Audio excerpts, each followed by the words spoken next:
You gotta know a day. Today we're going to talk about Millikan's oil drop experiment, where they studied the charge and figured out the charge of an electron.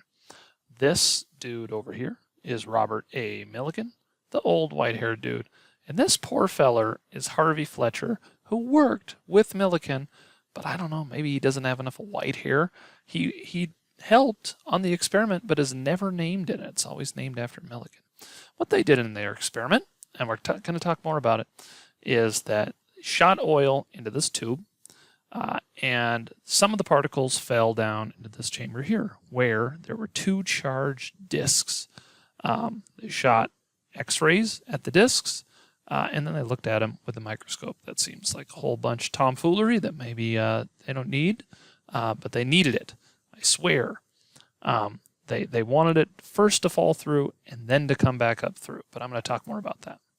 So when the droplets fell through the hole, if they move fast enough, you get lots and lots of air resistance or drag force. Think like a person who is skydiving. Eventually they move fast enough that their drag force is going to equal the force of gravity on them. And then you move at something called the terminal velocity, where you don't go any faster. You are fast enough that your drag force equals your gravitational force, so you move at that constant speed. So they figured out that terminal velocity. They used something called Stokes' law, because they knew the viscosity of the air, and they figured out the drag force. So if you know the drag force, you know they're equal here. That's how they figured out the force of gravity, which they needed later. So again, dropped it through, used Stokes' law to figure out gravity. Then what happens is they shoot these droplets with X-rays, and that causes them to get charged. Then they turn on these electric plates.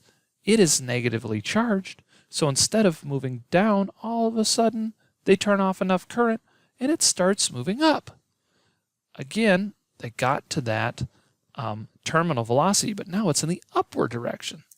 So now we get this upward velocity, and now we have this exact same scenario, but in reverse. And instead of it being the drag force in the upward direction, it's the electrical force from the field made by these two plates, where the electrical force now equals the force of gravity.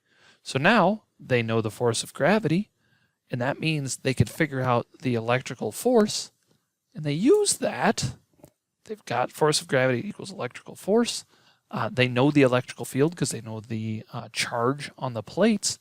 And so now they can solve for Q, Q being the charge of the droplet.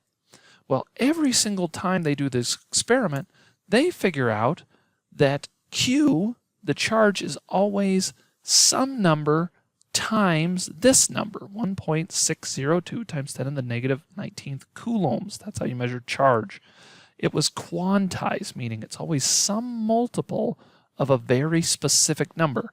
1, 2, 3, positive, negative, in all of their experiments. So they figured out this must be the charge of the most basic unit, what was called the electron. In fact, Millikan and Fletcher got so close that they were within 1% of the standard that we use today. However, there were some detractors. This fellow, Felix Ehrenhoft, just didn't believe in the experiment. It refuted his data. And Gerald Holton, he said, hey, in your paper you omitted some data points, and they should be included. It ended up not being a huge factor. They were extraneous data, but still didn't believe in it. Didn't believe in it. These were the distractors. And for you got to know, these two are usually early clues about the Millikan oil drop experiment. And also the experiment ended up supporting the photoelectric effect, which is where you shoot light at metal and it shoots off electrons, which go to a detector. That's photoelectric effect. So that was the Millikan oil drop experiment.